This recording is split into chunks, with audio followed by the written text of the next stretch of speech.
어제 이어서 본문의 대대로 from generation to generation을 중심으로 두 번째 말씀을 전하겠습니다. 이 본문이 말하듯이 하나님의 성실하심은 대대의 세대를 넘어서 이어집니다. 그러나 이스라엘은 사람은 불충하고 불순종합니다. 북왕국 이스라엘, 남왕국 유다 우상 숭배하다가 망해요.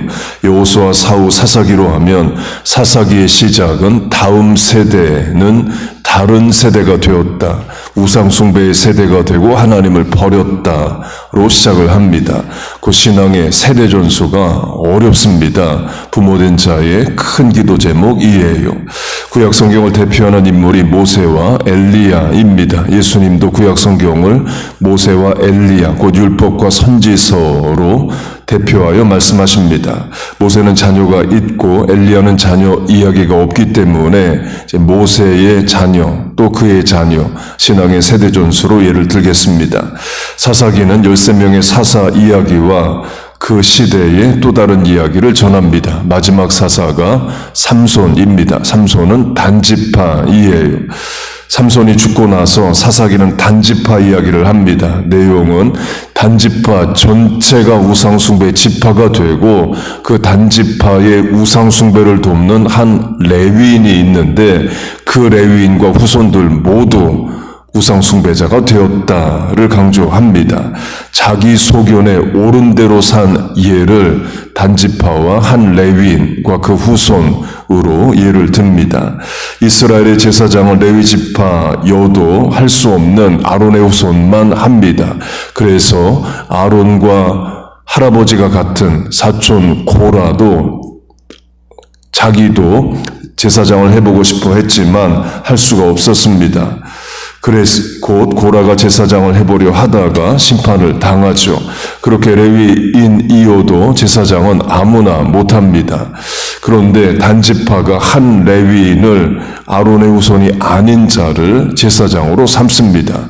그 말은 그 레위인도 제사장 한번 해보자는 거죠. 그 단지파도 자기 마음대로 하고 레위인도 자기 마음대로 합니다. 자기 소견에 옳은 대로 살던 사사시대를 한 지파와 한 레위인을 통해서 다시 한번 강조를 해요. 그렇게 단지파 전체가 우상숭배자가 되고 한 레위인이 또 우상숭배의 제사장이 됩니다.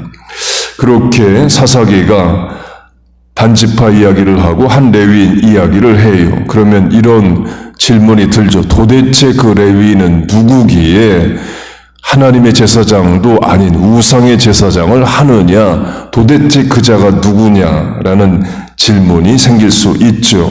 사사기가 그걸 답을 해줍니다. 그런데 처음부터 단지파 이야기 하면서 바로 그의 이름을 말하지는 않고 이야기 끝에 가서 그 이름을 밝힙니다.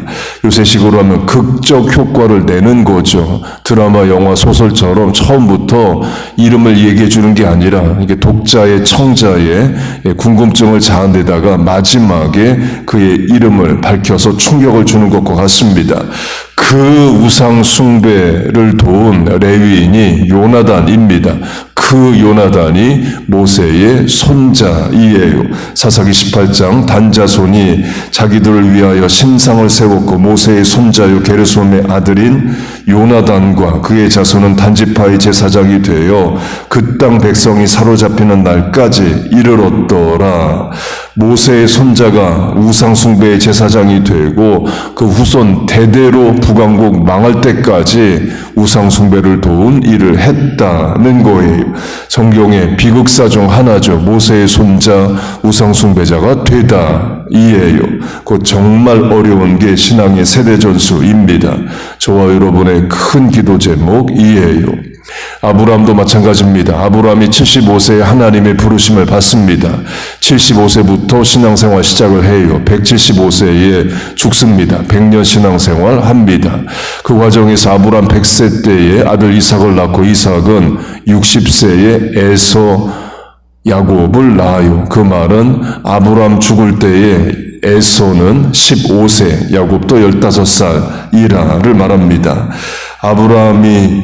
아브라함과 에서는 15년을 같이 삽니다. 15년이면 충분히 신앙의 세대 전수가 될 수 있는 나이이죠. 지금도 15살에 충분히 자기 신앙 고백하고 입교하고 세례 받습니다. 그런데 에서는 당대의 불신자가 됩니다. 에돔 족속의 조상이 돼요. 그리고 에돔 족속은 사사기에 들어가면 이스라엘을 괴롭히고 핍박하는 족속이 됩니다. 예수님 때에 이르면 헤롯 왕이 에돔 족속으로 추정을 해요. 에돔인이라를 말합니다.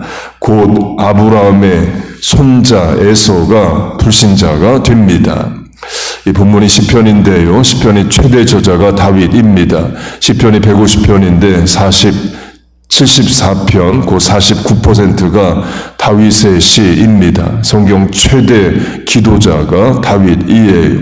그 다윗을 뒤이어서 솔로몬이 왕이 됩니다. 그런데 솔로몬은 노년의 우상 숭배자가 됩니다. 하나님이 2번이나 나타나셔도 듣지 않고 우상 숭배를 했다로 열왕기서가 끝납니다. 그러니까 물론 나중에 회개했다고 추정합니다. 그러나 추정할 뿐이지 성경상에 뚜렷한 기록은 없습니다. 솔로몬은 성경 최대 지혜자입니다. 이스라엘 왕정사에서 그 이전과 그 이후에 누구도 솔로몬과 같은 지혜가 없었습니다. 동방 남방의 모든 지혜자보다 솔로몬의 지혜가 뛰어났다 말합니다. 동방은 메소포타미아의 지혜자, 남방은 이집트의 지혜자보다도 솔로몬이 지혜로웠다 말해요. 그리고 솔로몬의 부인이 1000명입니다. 부인 1000명이 한 명씩만 자녀를 낳아도 솔로몬 아들은 최소 500명입니다. 부인들이 2명씩 낳았으면 솔로몬 아들은 1000명입니다. 당시 자녀를 훨씬 더 많이 낳을 때이죠.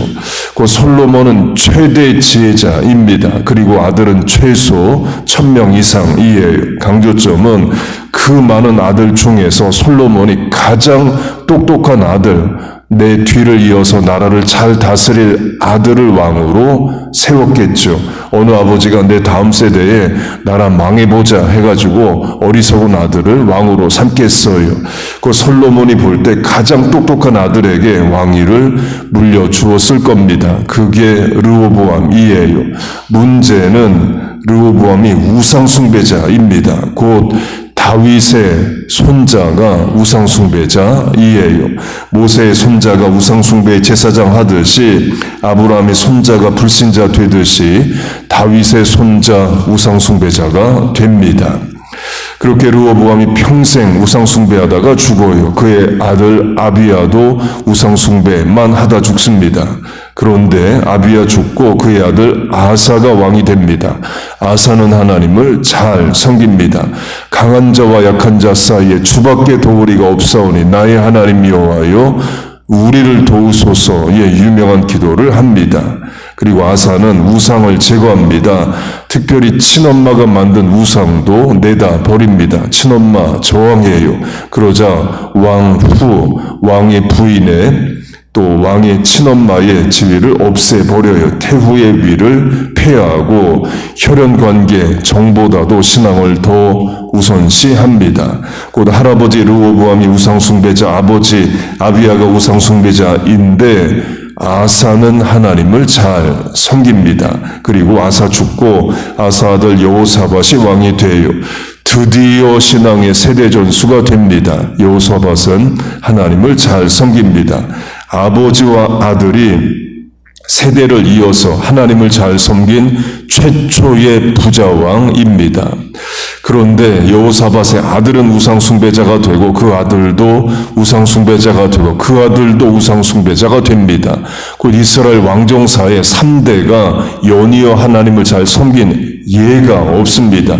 주로 아버지가 하나님을 잘 섬겨도 아들은 우상숭배자가 되는 이야기만 있어요. 아사와 여호사밧이 예외입니다. 그 신앙이 자식 세대를 이어서 못 갑니다. 어제 그제 강조한 히스기야도 그랬죠. 기도의 용사 히스기야의 아들은 가장 악한 왕 므낫세입니다. 부모 자녀 다 예수 잘 믿고 손자 손녀 때까지도 신앙생활 잘하는 복과 은혜가 있기를 축복합니다. 그런데 그게 저절로 안 되고 자녀의 마음도 하나님, 손자, 손녀의 마음도 하나님이 붙잡아 주셔야 됩니다. 곧 우리의 전도 대상 1번, 선교 대상 넘버원은 자녀입니다. 예수님도 내 자녀를 위해 울라 말씀하셔요.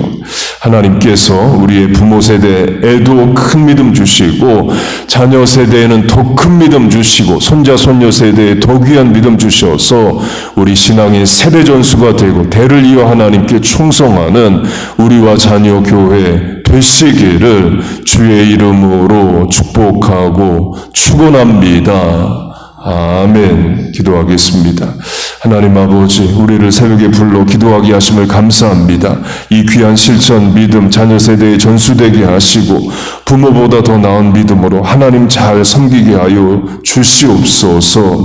교회, 학교, 이른비 사역을 통해 또 신앙의 세대 전수를 하고자 합니다. 하나님, 우리의 자녀들도 또 교회, 학교를 통해 성장하는 자녀들도 다 하나님이 그 믿음 붙잡아 인도하여 주옵소서. 또한 안타까이 간구하는 부모의 기도를 들으시고 자녀들 속히 신앙으로 돌아오게 하여 주옵소서. 오늘도 이렇게 하루의 첫 시간 하나님 앞에 드립니다. 남은 시간들, 공간들, 만남, 판단, 결정에 하나님 은혜를 주시고 모든 행사에 복을 내려 주옵소서. 예수님의 이름으로 기도하옵나이다. 아멘.